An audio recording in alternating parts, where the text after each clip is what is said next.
Alright folks, I have a sneak peek video. I apologize for the ring of light on my stamp sets. Like I said, I am working through the arrangement of my tripod and where it sits for this new location that I'm sitting at. But today I have 3 special cards to walk through. Stampin' Up! Had its first Creativity Now event. It is for demonstrators to spend 4 hours crafting together. We were told in advance what products were going to be used. Those products didn't work for me, but I did order the DSP, which is here. It is called Splendid Day. So all of these products you will see here are, except for my very dirty chamois, are going to be sneak peeks. So I did purchase Nature's Prints. It was already on my list to get. So I felt that it had enough of the elements that were similar to the set that the event was going to focus on. And I made 3 of the 5 projects. I do plan on making, one of them was a 3D bag, and I will go back and create that bag at a separate time. I don't have my DSP set up in full size. I pre-cut it all down. So I will have to find some DSP because I do want to try this tactic. I like to make my no measure, no cut bag. That is just the easiest bag to make. This one was a lot more complicated and looked really slick. It looked beautiful with this foil paper. Splendid Day is. So I want to share with you the paper, and I will share with you the 3 projects. And these are just going to be walkthroughs today because, like I said, I am behind and have been making projects and crafting but not videoing over the last few weeks. Just things have been pretty crazy out of control. So Splendid Day is coming out in the holiday catalog, and what it is the first time I've seen where it's foil with white. You can feel that the white flowers, that is what is imprinted on top of the foil. So it's like the inverse of what you usually get, which is a paper that is white or a color in a pattern with some sort of metallic foil on top. So we will see how these look to you. This is a green, a very soft matte finish, again with a white pattern on top. The backs of all of these are just a white with color. So here's the silvery one, and it's a little bit champagne colored, and it has a very soft sand back.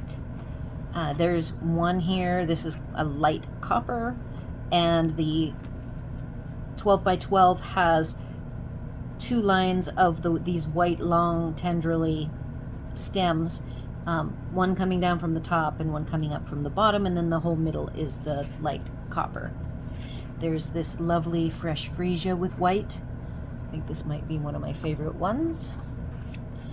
And then a green. Here is the green, and the green has, again, the plants coming up from the bottom, and then it has the little bees, which the bees are, if you were curious, they are, here's another one, a part of the stamp set.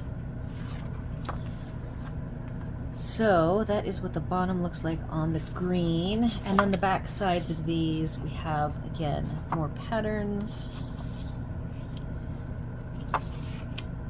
So with this lovely paper, I then also used some new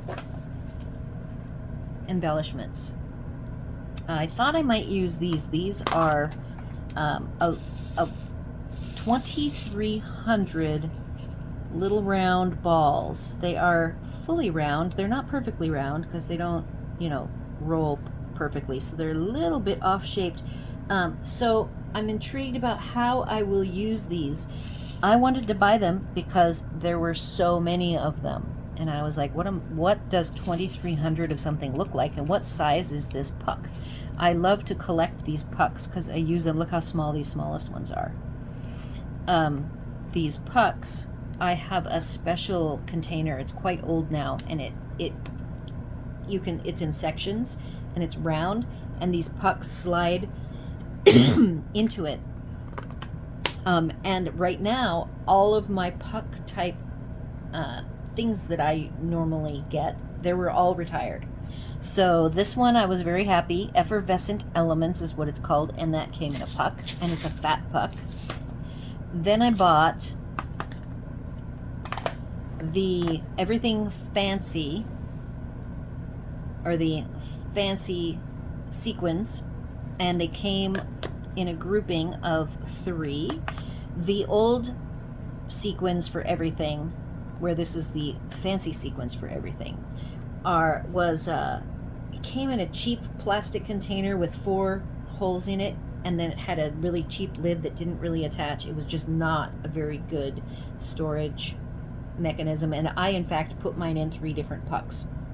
So what I like about these is it's a variety, and I like to take, and I do have a project done the way I like to use these. There's all different shapes and colors in pinks, blues, and greens, and I will share the card that I made using these, and I glue them on individually. I like to use mono glue, little dabs of it, and my take your pick tool is how I usually wrangle all those little pieces. I did also, before we move on, I didn't use this, but I wanted to show my other puck items. I did not know these were going to come in a puck, and these are wood pieces. They're little berries for the holidays, and I want to color them green and red. So that was my plan for those. And then I did use these. The color theme for these projects, for this Creativity Now Day, was going to be gold, and there are gold sprigs, but I really wanted to do silver. So here, let's get this black so you can see. This is what this sprig looks like. It's quite sturdy. It will be something I need to consider because I mail all of my projects, my cards out, so there is weight involved with this, so I will just have to be careful when I do my layering that I don't get overzealous, and because you need to have things weigh 1 ounce or less. All right, and then the last fun thing that I added, these were a gift to the demonstrators who signed up for Creativity Now, and you'll see I used some of these. They are not purchasable. They are called Fine Sparkle Adhesive Backed Gems. All right, so in addition to Nature's Prints, I used Charming Sentiments. This is a bundle that's coming out in the holiday catalog, and it has a very precise cutout that coordinates with every single sentiment. So, some people like that. This look. I am a terrible fussy cutter, so the idea that I don't have to spend however long it would take for me to fussy cut even remotely like these shapes, even very, very loose, is well worth it to me.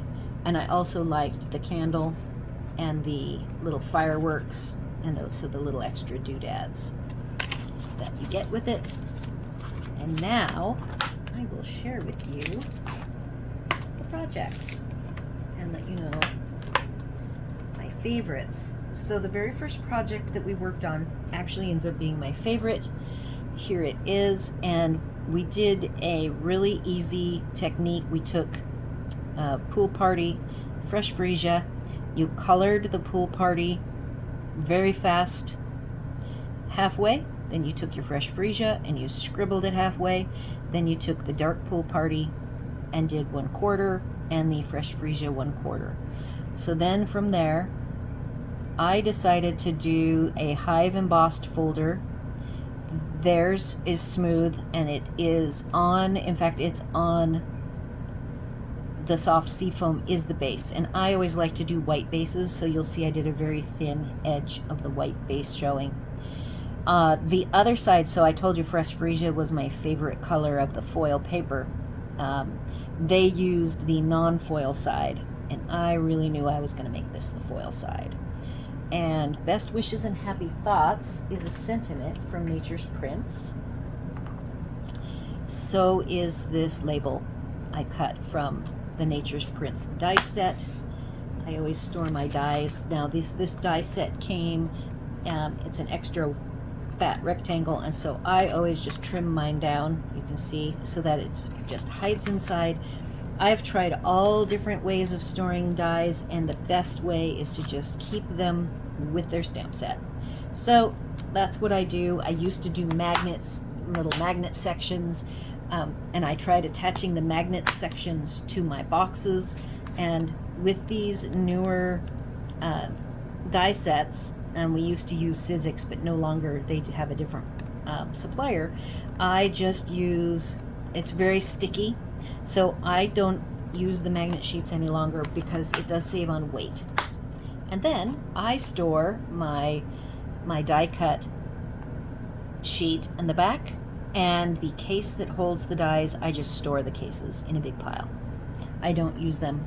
And when I sell this, I sell it as a retired product, just like this, with everything all bundled together.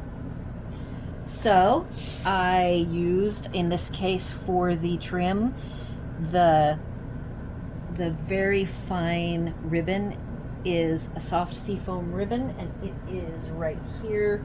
So I guess I did buy this. This also was called for.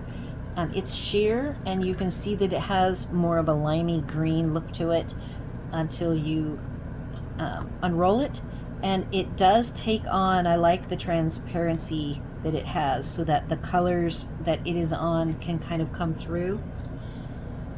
I think it is a very pretty color, and the other reason why I picked this trim is because, you know me, I like to color my trims, and this is a nice light color that can be made darker. So the second project, I wanted to change it up more, but I decided I would stick with the colors as prescribed. The total look is different on mine, and probably the only thing that is the same is the Calypso coral brick background, and I ran my white ink, oh, it's right here. So I have my white ink. I don't refresh it very often, though I do have the re-inker stored with it. So I just took this guy and I turned it upside down and I rubbed it along the brick. The tactic that was demonstrated actually used the blending brushes, and I felt that I could go ahead and achieve a very similar look to what was being demonstrated by just placing my little spot straight down and inking directly. I don't think I would recommend that with a full-size ink pad, though. That would probably be a not very good thing to do. I did a little bow. I cut from the middle copper of one of the coppery centers where it had, let's see, this is the wrong color, but there's a copper one of this, and it has the middle is just smooth. That's where I cut this background, and it was cut from a new die set that I got. It's a Christmas set using holly, which is not right here right now. I will be doing projects with that, I am sure, later. The wreath in white is actually part of the dies for the Nature's Prince. Same with this is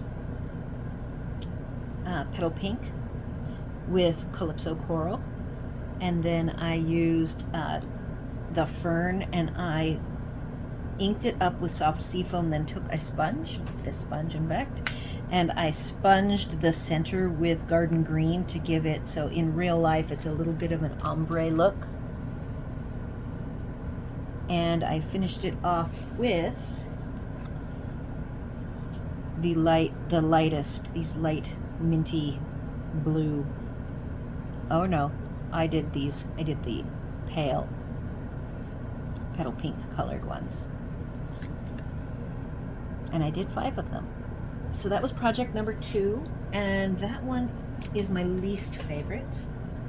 The third one, actually, mine looks quite a bit different because I didn't have the die cut they wanted. They call it the taco die, the demonstrator who was walking us through the project. So you cut 4 little tacos out, And so these are rectangular strips, but just envision them as about this size, maybe a little taller, half moon or taco, as she called them, taco shapes, jauntily added. I did a knot. She gave us a little technique about doing a square knot and leaving it loose so that it stays in frame and then it has a little more bulk. I tend to go ahead and make my knots really tight, so it was nice to experiment with her technique that she recommended. And then I did stamp with the little flower from Nature's Prints. They had they used a different stamp set that was, I think it was more loose leaves, but it had a long look to it, so I picked that flower and did that flower in petal pink. So again, tone on tone. I picked this sentiment. They used a totally different sentiment, and they did not use the silver sprig, which you'll see I used the silver sprig on both of these projects, here and then up here. But the same general look of the card with the white piece behind with it, and I distressed the white, but I also roughed up the edges of all four of these, and then the sentiment and the silver foil is what's popped up. Everything else is flat, and then the white layer I set at an angle and popped it up with dimensionals, and then you can see where I painstakingly applied even these little bitty sequins, and in the mix that's just a flat sequin. This is a teeny tiny Aurora Borealis coated rhinestone, and then a little tiny gold. They have just all sorts of really nice colors that mix together and textures. And then this is just a pearl, but it was I used the pink fancy sequins, and that is just a pearl that I got from it. So these are the 3 projects that we finished. Let's see if I can share all 3 of them with you. And my favorite, so this is the order of my favorite from left to right. My favorite, second favorite, and third favorite. So that's all I've got for now. I just wanted to get caught up on these projects before I completely got so far away from when I did them, because I've just been, like I said, very, very busy. So if you have any questions, comments, or concerns with these projects, the products will not be on the supplies list until they go live. So I will get them loaded up in advance, and then after they go live, which is July 1st, everything you see here that is not current will show up. So the card stocks are going to show up, and the inks and the just the basic items will show up, but all of the stamps and the papers, the blends markers will also be on the list. So be sure to leave your comments, like, share, and subscribe, and of course, thanks for watching.